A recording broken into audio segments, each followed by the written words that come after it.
You're listening to the ESP, the European Skeptics Podcast, an independent weekly show set up to bring you news, interesting topics, and interviews with people mostly from Europe, building bridges and breaking down language barriers to show the world how active and awesome the skeptical movement is in the region. This is episode 521. I'm your host, András Pinter, and joining me for the show is my co-host, Pontus Beckman. See ya! Hejsan, hur är läget? Now, how are things? Well, we're switching things up all the time here. Anyway, all right. I understand there's a new war ongoing. Oh, fuck. Yeah. That's really, really bad. I mean, what can we do? You can't work, for one thing. No, I can't work. I was supposed to leave for Malaysia on the 2nd of March. Mm-hmm. Yeah, for about 2 days. The company was trying to find alternative routes to get us through there. Mm-hmm. But eventually the decision had to be made to cancel the trip. Yeah. So very sensible, I think, to cancel. I think it is.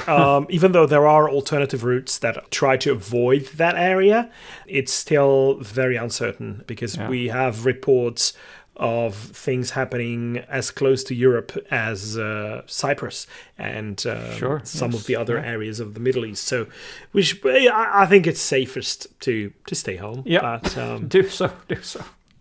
Obviously, it's not good in terms of finance. When I'm not traveling, that means I don't make any money. Mm-hmm. So go to patreon.com/TheESP and donate to the show, and then we can help. Yes, please. Yes. Okay, how are you? Well, it's life. And, okay. Maybe I talked about this last year, but I have a tooth that needs to be rebuilt. So I was at the dentist yesterday, and he put me through some sort of torture. But yes, I will. It's better, and I will go there one more time on the 25th of March, if people are keeping track, and then it'll be done, and it'll be fine.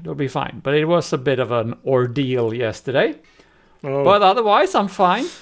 Is spring here yet? The weather, we always talk about the weather. It's much warmer now. It's like 11 degrees plus centigrade. So we have gone all the way up to 16, 17. Oh, yeah. Okay. Yeah. Pretty much springtime. Yeah, but it's happened very quickly. Well, I was taking my usual walk today, and there are some places in the shade where there's still some remnants of snow. Yeah. Mm-hmm. Yeah. But there are things to look forward to, not only in terms of what the weather is like, but also in terms of events. We often talk about the European Skeptics Congress, which will take place in Liverpool this year between the 16th and the 18th of October, right? Mm-hmm. Yes. Yeah, stay tuned because who knows when tickets will be available for purchase. But well, probably May, maybe end of April or May. But we will warn you ahead of time. No worries. Yeah, but if you like those gatherings, and, Humanist UK is famous for putting together quite exciting events, and this should not be an exception, because they announced that over 20 speakers are already booked for the Festival of Humanism 2026, which will be taking place in Bournemouth between the 12th and the 14th of June. So the range of speakers is absolutely amazing. Just to name a couple: Maggie Ardienta, Professor Alice Roberts, love listening to her, Adam Rutherford, whom we had on the show. I believe it was episode 231, so a long time ago. That's been a while. So, but he's going to be one of the speakers. Janet Ellis and Alf Dobbs. The event obviously promises to be an unmissable weekend of connection, discovery, and inspiration. So I think that is something to look forward to. And they say on the Humanist UK website that almost 450 people from right across the UK have already signed up. So secure your place today if you can, because you don't want to miss this. Well, I wouldn't want to, but unfortunately I'm going to have to, because I'm pretty sure I'll be working. Because that time it's usually European tours. So that means that I'm traveling mostly on a coach and not flying, or not everywhere at least. Mm-hmm. But you know why I'm very happy about staying home? It's because I can do shit. So, do the laundry, walk the dog, Renovate the skepticism. house. Skepticism stuff. Oh, is what I'm gonna skepticism use this stuff. time for. Oh, yeah. Okay. So there's a huge backlog of things to do. So looking forward to that. Yeah. All right. So shall we do this? The thingy. I think so. Yes. The podcast thingy. Okay. Let's turn to the first segment that we usually have, which is TWISH. This week in skeptical history.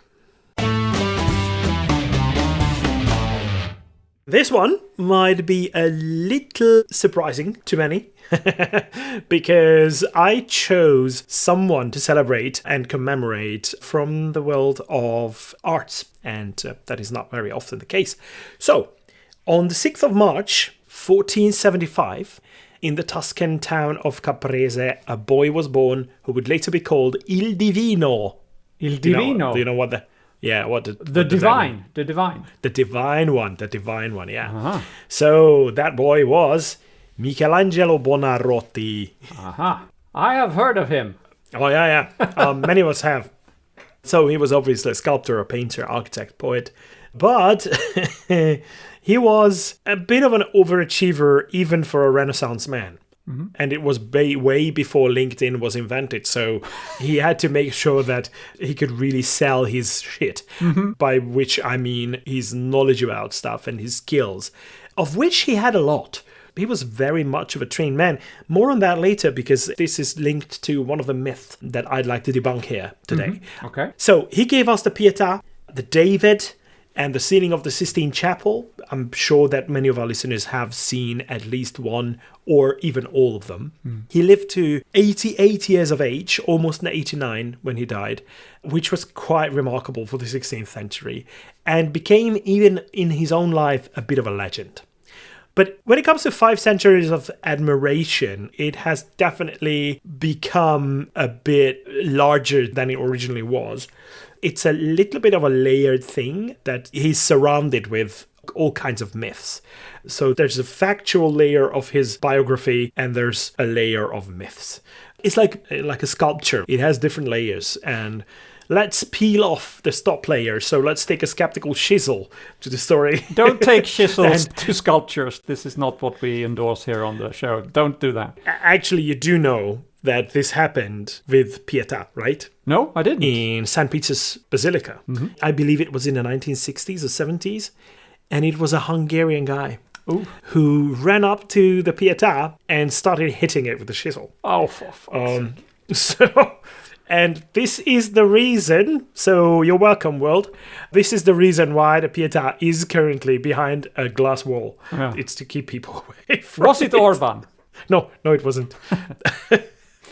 Yeah. Well, allegedly, he himself, Michelangelo, hit one of his own sculptures, and that was the sculpture of Moses. Mm-hmm. I think it was Vasari who wrote in his biography about Michelangelo that at some point he felt like it was so real, so realistic, that he started shouting at his own sculpture, trying to make it come alive and talk.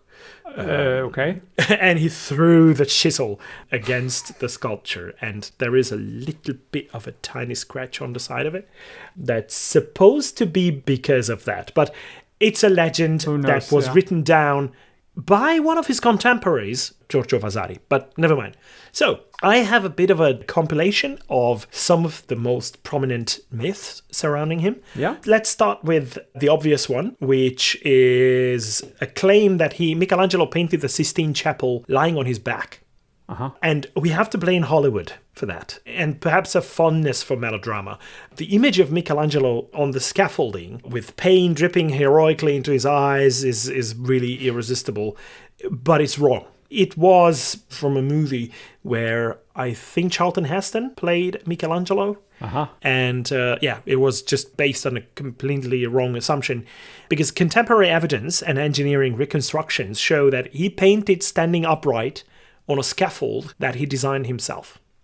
He even wrote a famously grumpy poem about the physical strain that it entailed, because he was a poet as well, as I mentioned earlier. His beard pointing to heaven, his neck bent like a bow, pain splattering to his face.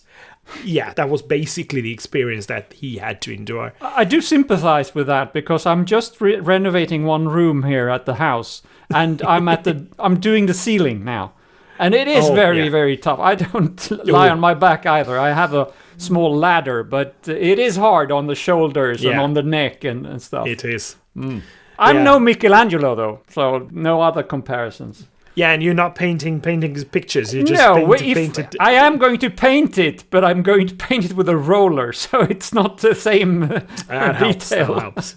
Yeah. And not on fresh wall either. It takes a while. It will be not fresh when I paint it, yes.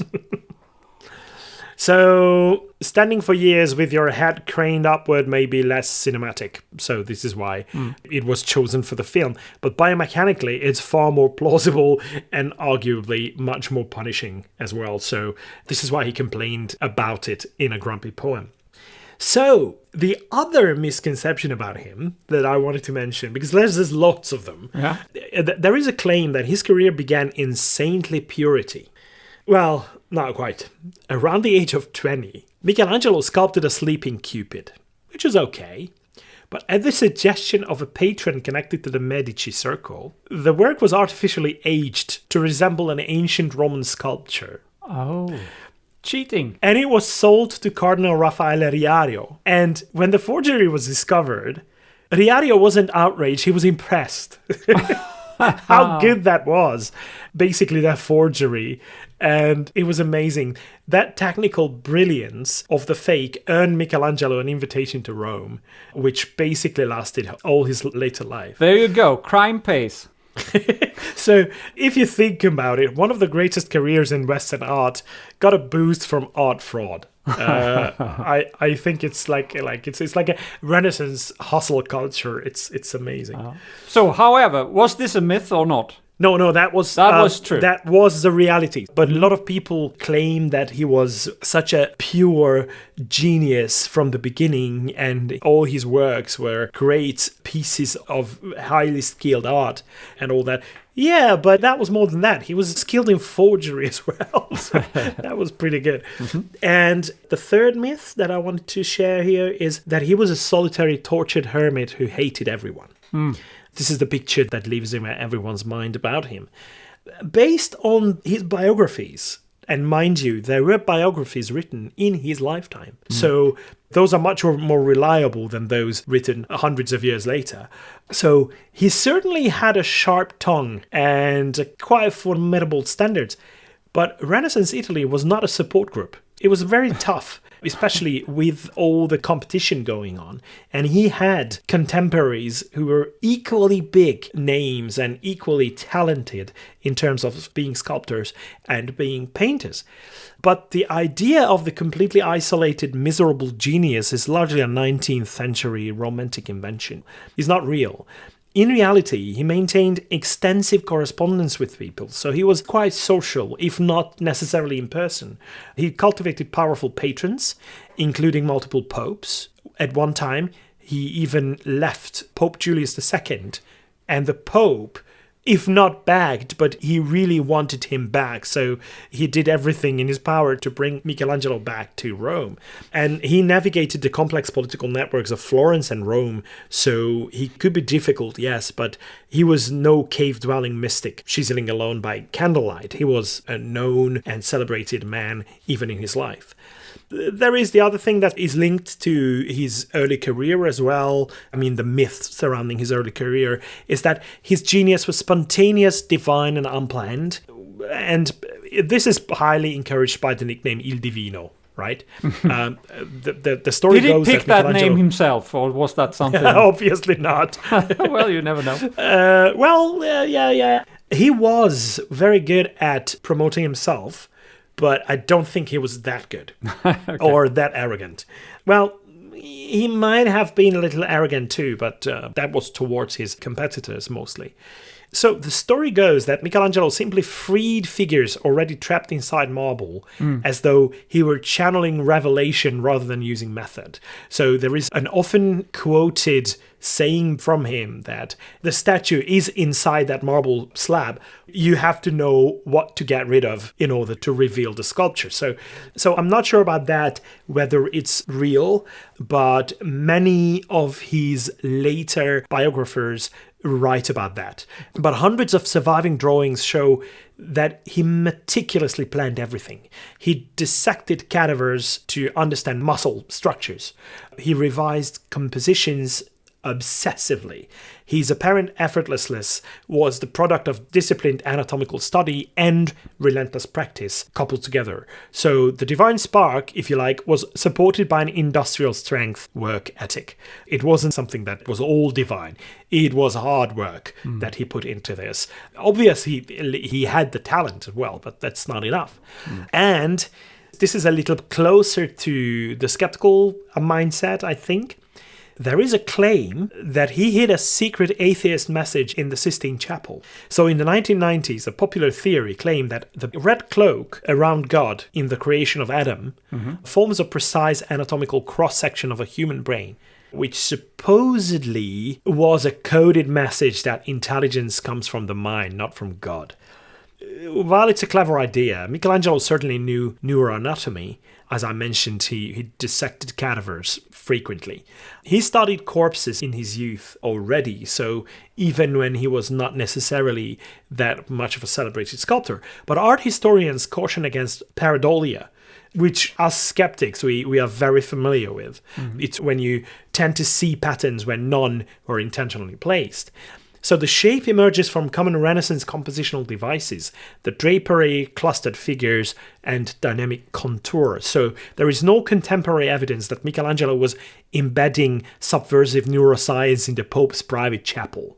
And also, we have to mention that he was a devout, if a bit complicated, Catholic. So he was not a covert Renaissance Richard Dawkins. He was a devout Catholic, and I think he could not have become the giant supported by all kinds of high-ranking people, including popes, had he not been a devout Catholic. So it wouldn't have been possible at the time. No. And there is this last one, the claim that he was a pristine, untouchable master. I think it's far from it. So his authorized biographer, Ascanio Condivi, reports a very interesting thing about him. And that is that Michelangelo often slept in his clothes and boots for weeks at a time to maximize working hours. When he finally removed them, and these are Condivi's words, his skin came off like a snake's skin. So, well, when you think about that, he was not that pristine. He was very human. And he also signed only one work. Did you know that? No. Most of his works were never signed. And he only signed the Pietà. Okay. After overhearing it attributed to another sculptor. So he said, oh, no fucking way, that's my work. So it's like... Is that what it says now on the Pietà? This is fucking mine. Yeah, fuck you, this is my work. Michelangelo Buonarroti. So obviously even geniuses have to care about attribution. So what remains once the marble dust settles here? A fiercely ambitious Florentine guy who insisted he was primarily a sculptor. Even while painting one of the most famous ceilings in history, he never thought of himself as a painter. A master who combined anatomical science, political savvy, occasional rule bending, and, punishing labor when it comes to his most important works. So he wasn't divine, he was not infallible, not secretly encoding modern secularism, just extraordinarily skilled and extraordinarily persistent. And perhaps that's the most skeptical takeaway of all. Greatness is rarely supernatural. Well, we don't know really any examples of that being the case. It's just talent sharpened by study, amplified by networks, and sustained by stubbornness. So, happy birthday, Michelangelo. And remember, always check the scaffolding before believing any legends. Okay, I will. All right, so that means that we are about to find out what's been going on in Europe as of late. So let's start with a vaccine update, because there's some good news, actually. You don't hear good news too often, so I thought I'd start with some good news. There's some bad news. So cherish this one. There are bad news coming too. Yeah. Well, so I want to talk a little bit about Moderna, the company that pioneered the mRNA type of vaccines during the COVID pandemic. The short story is that these vaccines introduce mRNA into the cells of a person, and the mRNA instructs the cell to produce a harmless part of the pathogen, something that is characteristic for it, normally a protein. And in the COVID vaccine, it was the famous spike protein, which is very much unique to that virus. On the surface. Yeah. So then the cells see this protein that is produced as a foreign thing to the body, and it triggers the creation of antibodies. And the mRNA itself naturally breaks down within days or even hours sometimes. So contrary to what you may have heard from anti-vaxxers, it of course does not stay in your body and it does not change your DNA in any way. But after this, the immune system is now prepared to recognize and handle the real virus if it enters the body. So it's very clever, very clever. And of course, the COVID vaccine was just the first application of this technique. Or I'm not sure even if it was the first, but it was the first commonly available to the public. But the same technique can be used for lots of other things. And this is what Moderna has done now. They have developed a double vaccine, which is against both COVID and the flu in the same shot. And this is targeted mainly at people over 50 who have a higher risk for these two diseases. Or not, higher risk from these two diseases, I should say. Now, of course, every vaccine needs to be tested, right, Andras? Yeah. And it has been tested, and the tests fell out very well as well. RFK Jr., I'm sorry to swear on this podcast, but we do have an explicit tag. He doesn't like this, of course. So under his influence, the FDA in the US has now rejected the tests or the test results. And they say that Moderna should have compared the flu vaccine part to a higher dose shot that is often given to older people. Even if this other vaccine that they're talking about is not available in many countries where Moderna conducted this trial. And also Moderna has replied and said, well, the FDA did approve this trial design when we started the study, but this takes 18 months. You said this was okay. And now, of course, there's another guy in charge, and then they say, it's not okay anymore. But the US is not the world. The news this week is that the EMA, the European Medicines Agency for the EU, has now recommended the EU member states to approve the new vaccine. So they are not listening to RFK Jr. and he is not the one calling the shots, pun intended, when it comes to outside the US. So that's good news. And we have another good news about vaccines or vaccinations this week. That's regarding the HPV vaccination program. So this is a report from Sweden where almost 1 million Swedish women born between 1985 and 2001 have been followed up for 18 years. And approximately 1/3 of them were vaccinated. So not all of them were, but 1/3 was. A total of 930 people out of this group have developed invasive cervical cancer, but only 97 of those were vaccinated. So the vast majority of the people who did get the cancer were not vaccinated, which says that if you are vaccinated, it helps. Yeah. So women who received the vaccine before the age of 17 have the best protection, they say, with almost 80% lower risk of cancer than those who were not vaccinated. However, they say, regardless of when the vaccine was taken, the protective effect does not disappear. It's never too late to take the vaccine, basically. And also, another report shows that one shot of HPV vaccine just as effective as getting the recommended 2 shots. So we have a quote here from, it doesn't sound very Swedish, I must say, but this is someone called Xiquang Wu. And she works, I think it's a she, works at the Karolinska Institute. And there was a press release, and there it says, quote, "This suggests that no booster doses of the HPV vaccine are needed at this time," end quote. So it's so efficient that you only need 1 shot. That is good. That saves money, but it also there is also a risk, of course. If you have to take 2 shots, then there's also a risk that some people don't follow through and they forget or they don't care about the second one. In this case, they don't have to take the second one. 1 shot is enough. So vaccines work. Amazing. Remind me, are the HPV vaccines combined vaccines of different strains of HPV? Because there are at least 15 or 16 that a vaccination exists against. I'll have to look that up. But if memory serves, there are 2 or 3 strains that covers almost all of the cancer cases. So it's enough to be vaccinated against those. I don't know how many strains they are protecting you from in the vaccine. But more research is needed. I don't know. But that is pretty cool, and it's really straightforward. Not only correlation, but a causation has been found. There is a link, and if we do the vaccinations, that will definitely protect against the cancer. That is so clear cut, and it's a no-brainer. Everybody should do this. Yeah, even boys. Yeah, exactly. And that is another thing that countries vary in terms of whether they vaccinate boys as well. In Hungary, for example, I don't think they do. Anyhow, so you probably remember that last week I talked about yet another case in Hungary, which was much the source of an outrage when a general practitioner decided to issue fake certificates of vaccination, right? Yep. So unfortunately, it looks like in the German-speaking world, similar concerns about vaccination practices have intensified as of late.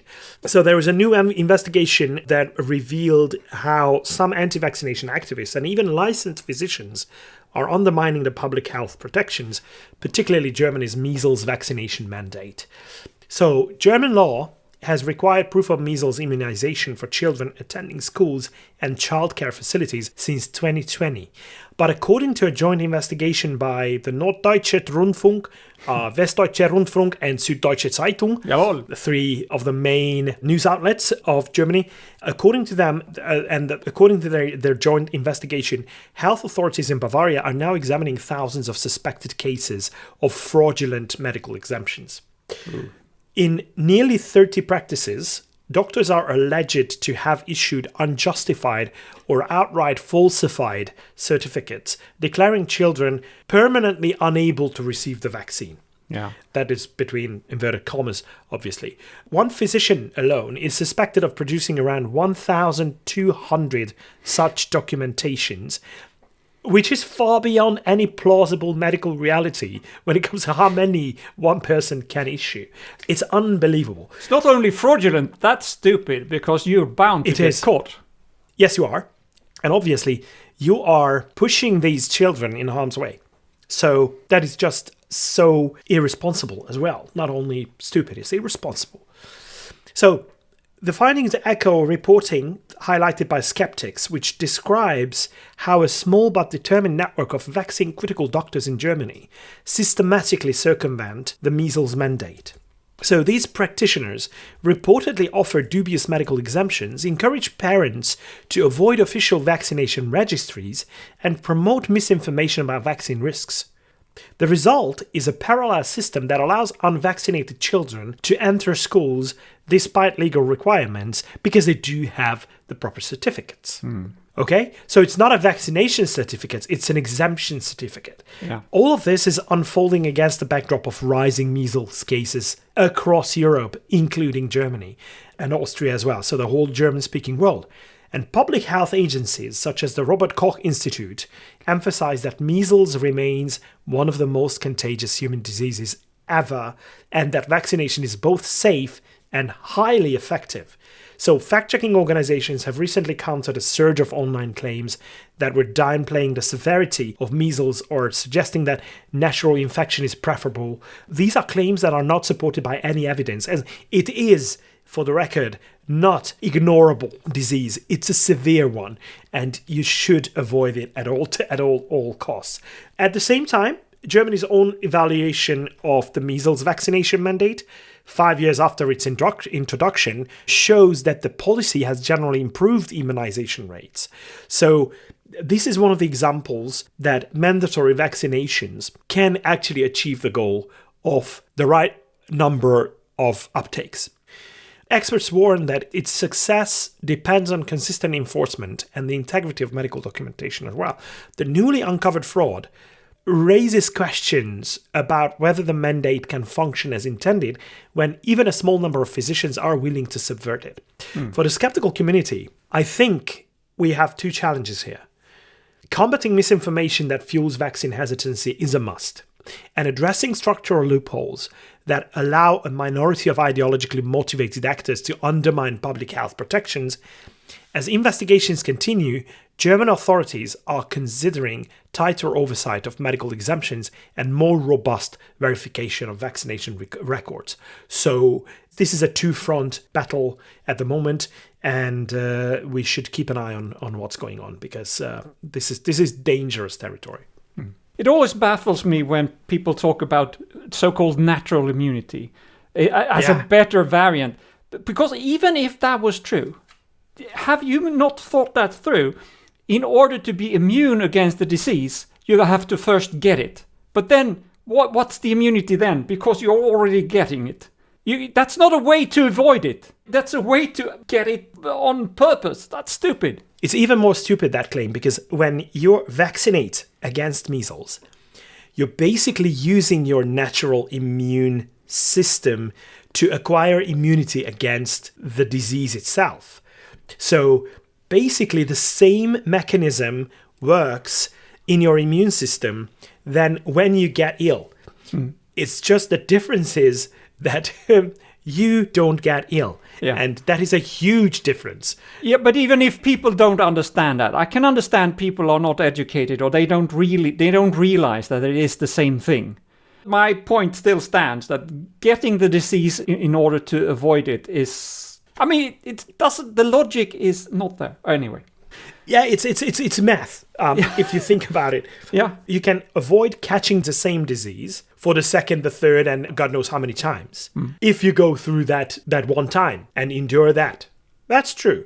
But if you can save that one occasion as well by being vaccinated, why wouldn't you? Why would you want to go through all that suffering if you can get this almost the same immunity by getting vaccinated? Yeah. So it shouldn't be that difficult a decision. No. Okay. Assisted dying is something that we've been talking about several times on the show lately. On episode 516, for instance, we talked about how a bill was approved by the House of Commons in the UK, but then was sabotaged by a handful of members in the House of Lords, who have together, I think there are 5 or 6 of them, and together they have suggested 1,200 amendments to this bill, which is ridiculous. And critics have claimed, and I'm sure they are right, that this is just to delay the vote, so that it will not make it within the current parliamentary session, which ends in May, and the debate for that same session ends on 4th of March. So we're already there, so they have basically screwed things up. But there is progress coming from Wales. The Senedd Cymru, or the Welsh Parliament, recently voted in favour of the Legislative Consent Motion, or LCM, for this Terminally Ill Adults End-of-Life Bill, which is the formal name of the bigger bill, the one that they have blocked in the House of Lords.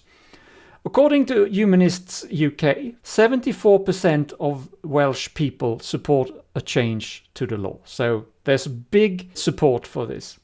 Now, this probably requires an expertise in legal matters, which is above my pay grade, what this all means.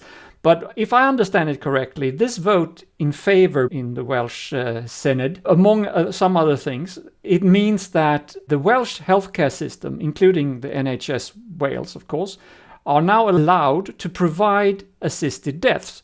And it does that because healthcare and oversight of the Welsh NHS is part of the jurisdiction of the local parliament, the Senedd. However, criminal law is not part of their jurisdiction, which, as far as I understand, must mean that it will still be a crime to do it, even in Wales, even if somehow, there's a sort of contradiction here. The healthcare system is now allowed to do it, except they're not allowed to do it because it's still illegal. And so you can't go to Wales to have your assisted death for now. But still, it's good news, and I'm glad it's still in the papers. I'm glad it's in the news and that politicians are still working on this. It's a step in the right direction, and hopefully at some point we will get rid... maybe we'll get rid of the House of Lords, but at least we'll get rid of these guys who are doing this sabotage, because they're adding commas, they are doing this, they're adding one sentence, they're dividing a sentence into two different sentences, because every change has to be debated and then go back to the House of Commons for approval. And that is not how it's supposed to be done. That should be illegal, actually. Kick them out. Okay, yet another international thing, and I already mentioned the Festival of Humanism, so in connection to that, Humanist International does a thing every year. Well, a lot of things every year, but that is a report, the Freedom of Thought report.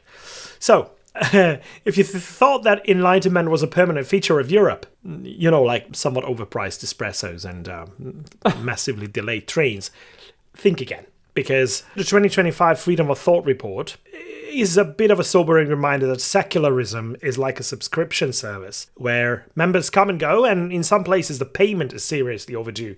So there is a lot to do about that. For the 19th year in a row, the report finds that global freedom of thought is in decline. And if you think Europe is immune to that, you haven't been paying attention. Because while countries like Belgium and the Netherlands remain the gold standard for secular frameworks, the rest of the continent is looking a bit fragmented, so to speak. We are seeing a rise in what the report calls structural barriers, and even in democracies like France, Sweden, and the UK, the report found a government privilege for religion in law and public funding in a way that should not be there, and we could consider this like an Enlightenment light version of governance. Democratic on the outside, but with legacy religious software still running in the background. So this is how we could try to interpret this, I think. And obviously the other thing is that there are differences in terms of how much is enforced about those privileges and those laws, but they're still there. The biggest shocker in the report is a country on the outskirts of Europe, which is Georgia. Once a hopeful for democratization, it has been officially downgraded from an electoral democracy to an electoral autocracy. And the rhetoric there has shifted from policy to spiritual warfare. Wow. The Speaker of the Parliament of Georgia, for example, framed the recent elections as a choice between evil and good, ungodliness and spirituality. So when we are thinking along extremes only, that is never a good sign, and it's never a recipe for freedom of thought. So predictably, when godliness enters this legislative system, science tends to exit the building. Access to evidence-based medical care, specifically abortion, has plummeted in Georgia, with the country now ranking 41st in Europe. And they've even introduced dissuasive counseling, which is essentially state-mandated guilt trips designed to talk women out of medical procedures available for abortion. And then we have Hungary, obviously, where the same guilt trips and the whole procedure along the same lines exists, by the way. So Hungary is singled out by the report for systematic discrimination against secular values. In Budapest, humanist values aren't just ignored, they are actively sidelined in public life in favor of a very specific state-sanctioned brand of tradition and religion. And this is why, for example, the Pride event, which ended up being attended by hundreds of thousands of people, the largest ever Pride event in Budapest, was effectively banned. And they went with it anyway. Yes. But it was officially banned. And that was based on those traditional values and religious values. So let's look at the West that we think of as the stable, ground for freedom of thought, but the report found that in Spain, even without formal blasphemy laws that we mentioned last week in relation to other countries, the report finds that penalties for criticizing religious belief create a chilling effect, and especially considering that it's combined with a massive state funding for religious schools. So obviously it's going to be sidelined, that kind of attitude. And then there's Northern Ireland, where we are still seeing the taxpayer-funded segregation of minds. Schools remain divided along religious lines, making it incredibly difficult to foster a truly integrated, skeptical generation. And over in Malta, while they've made progress on paper, a staggering 75% of the population still holds the view that women make decisions based on emotions rather than logic.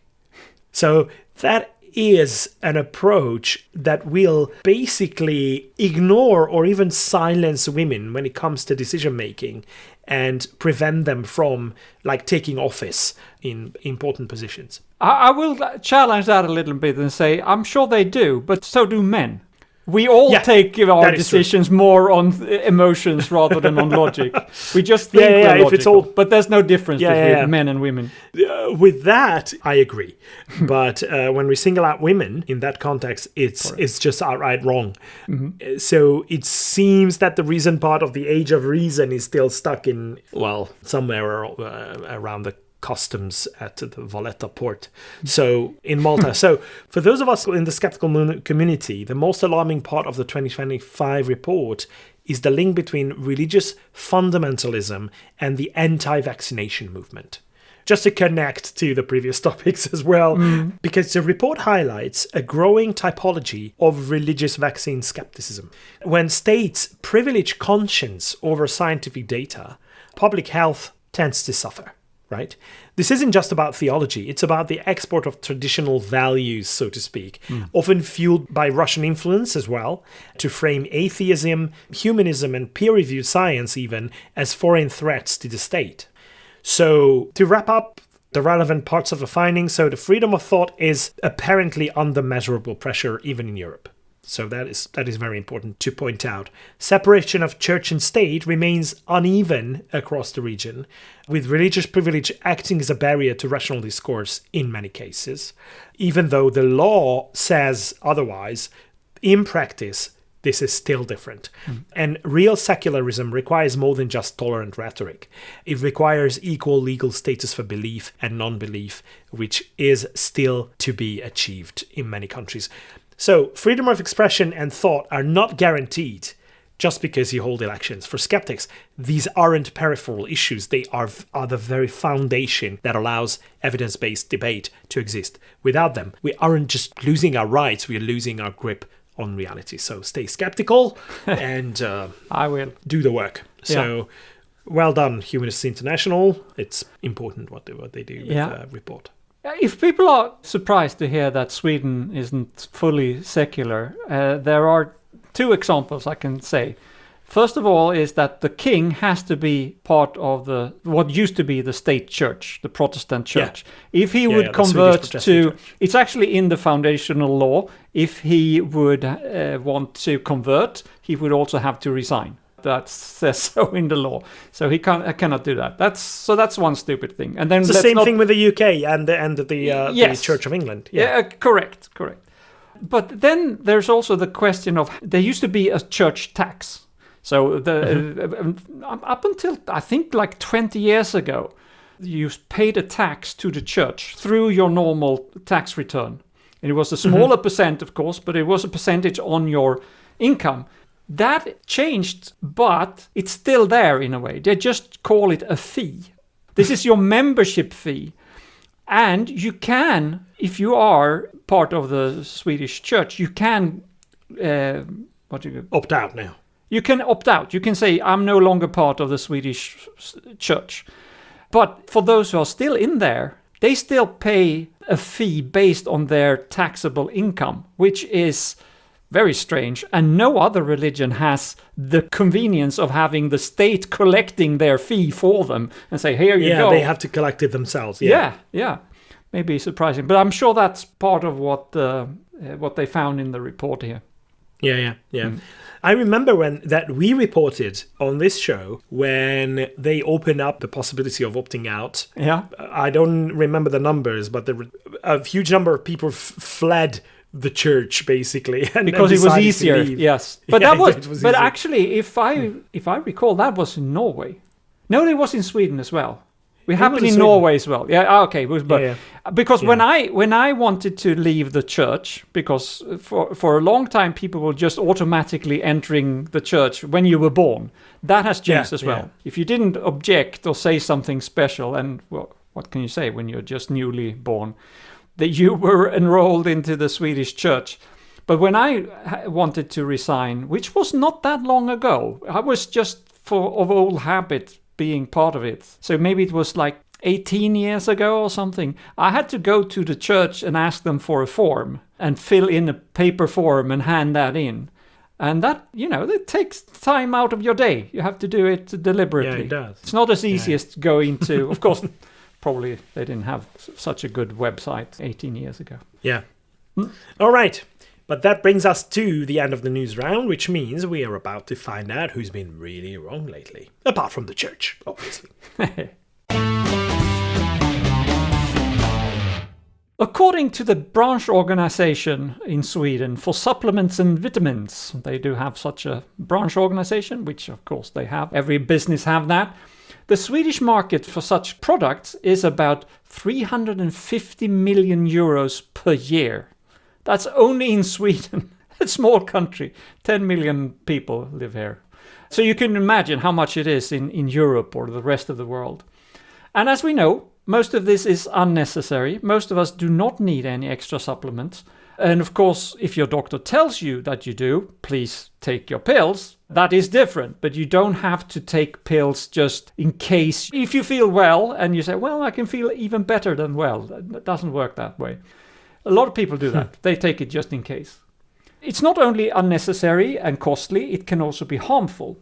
According to Martin Bergö, he is a professor of molecular medicine and vice chancellor of the Karolinska Institute.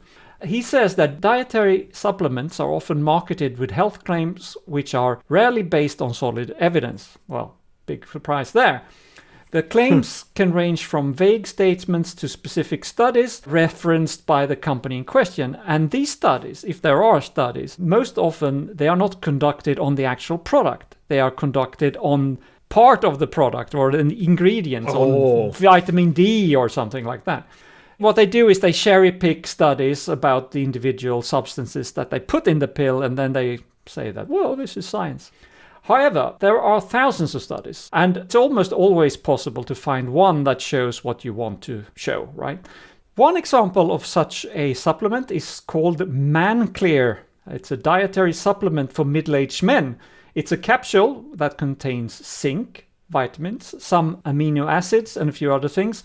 However, there is no evidence whatsoever when it comes to robust clinical studies to suggest that they, as the marketing says, quote, optimize the body's own production of testosterone and growth hormone while also improving both alertness and vitality, end quote. So it's this typical statement, improving alertness. I mean, what does that mean and how do you measure it? Also, this Bergö guy is saying that the body hasn't evolved really to absorb high concentrations of certain substances in the way we get it when we eat pills. Instead, the body is very good at isolating trace amounts of these substances in the form that occurs naturally in food.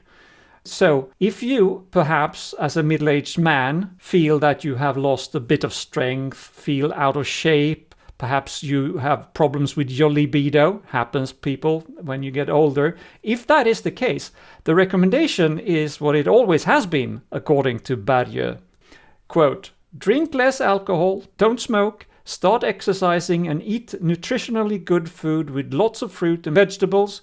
If you do that, you will also feel better, he says. There are no large, well-designed studies showing the benefits of supplements, rather the opposite. Still Bergö saying that. So, supplements in general, and today we'd focus especially on all-purpose supplements targeting middle-aged men, they get this week's award for being really wrong. Here. I mean, that is a massive market, and huge. And it's based on basically non-existent effects. Well, at least unproven, yes. Unproven, yeah. Okay, so thank you very much for that. And before we move on to the quote, I would like to bring in this week's Who's Quacking. That is, when we give a bit of information about certain people in different European countries who are, well, prominent peddlers of pseudoscientific claims, conspiracy theories, and the like. So you get the idea. And this week, on Who's Quacking, I'd like to return to a familiar face in German conspiracy ecosystem, that is Xavier Naidoo. He was once a beloved soul singer who keeps insisting he's not that into conspiracy theories because there was a bit of a backlash on some of his claims. But on the other hand, he is very visibly into conspiracy theories still. So Naidoo rose to fame in the late 1990s as one of Germany's most successful pop and R&B artists, but alongside the chart toppers came a long trail of troubling statements. He called himself a racist in 1999, at least he was honest about it, flirted with the Reichsbürger ideology that we also reported on. He promoted anti-Semitic tropes and embraced a grab bag of esoteric and QAnon-style narratives over the years. So his public image took a nosedive during the pandemic when he became a regular at protests and online rants about shadowy elites and world conspiracies. Then came 2022, when Naidoo released a tearful apology video claiming he had been blinded by conspiracy theories and was now distancing himself from them. Many observers were skeptical, but the public largely accepted it. Concert halls failed again. Commentators urged forgiveness. Some even argued critics owed him an apology. Fast forward to February 2026, and that argument has aged about as well as unrefrigerated sushi. So, according to skeptics and multiple German outlets, Naidoo has once again popped up at a demonstration in Berlin, this time organized by a group called Justice for the Survivors, a magnet for conspiracy influencers. There he gave interviews to far-right media and launched into familiar territory. He invoked cannibals and human eaters in connection with the Epstein files. And speaking of demonic rituals, not metaphorically but literally. So this is, of course, reignited the debate sparked by the Berliner Zeitung's earlier suggestion that society might owe Naidoo an apology for doubting his supposed de-radicalization. Commentators from Jüdische Allgemeine and Mimikama were quick to point out that outrage over real crimes does not justify exploiting them to prop up a conspiratorial worldview, and that Naidoo's latest appearance shows his 2022 mea culpa was, at best, incomplete, and at worst, a strategic pause before a comeback. And why is there yet another controversy? Because Naidoo's pattern hasn't changed. A cycle of extremist claims, public backlash, a soft focus apology, and then a return to the same conspiratorial narratives. So his recent behavior confirms what skeptics warned all along, that distancing himself from conspiracy ideology requires more than a video and a few heartwarming lines. It requires actually stopping doing that. And that, it seems, is still a bridge too far because he keeps popping up everywhere and peddling that nonsense. So his name is Xavier Naidoo. And he's the German featured on this week's Who's Quacking? Right. Okay, so with that, we are about to conclude this week's episode, and as usual, we will do that with a quote. So, this quote comes from Dr. Adam Rutherford, a British geneticist, whom we interviewed on episode 231, long time ago. And we interviewed him for the book How to Argue with a Racist. Correct. And the quote is actually from the book. We celebrate the fact that science is an endeavor built upon post-knowledge with the maxim that we see further by standing on the shoulders of giants. We must also be aware of the centuries of pseudoscience perpetrated by men of power on whose shoulders we also stand, because their ideas have percolated through time and persist within science and society to this day, no matter how offensive, out of date, or absurd they might be. Well said. Yeah. If anyone listening to this haven't read that book or haven't listened to that book, I do recommend. Listening to it might be even more of a better experience because he reads it himself. So that's always good. He's narrating the book. All right, but with that, I'd like to thank you, Pontus, for this week. Thanks a lot. Many, many thanks to our listeners as well for tuning in. Please keep doing so. And please go online, leave a review, share the episode, because we will come back with more next week. Until then. Goodbye. Hej då! Vi slatt.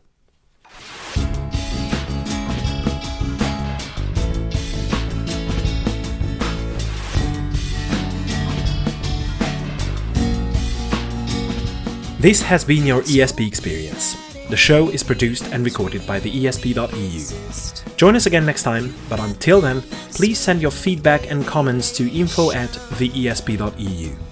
We would also love to hear your ideas and suggestions regarding topics, and if you have any skeptical news from any European country, we're always eager to hear about them. If you have an upcoming local event or an organization to promote, please don't hesitate to let us know, as we are more than happy to help. All music in the program was written and performed by Keisha J. Gray and George Robb and is used with their permission. Please check out our webpage for show notes and archive material at theesp.eu. Follow us on Blue Sky at theesp.bsky.social. Like us on Facebook or support our work on patreon.com/theesp. And don't forget to spread the word by sharing our content with others. I don't know how you can believe.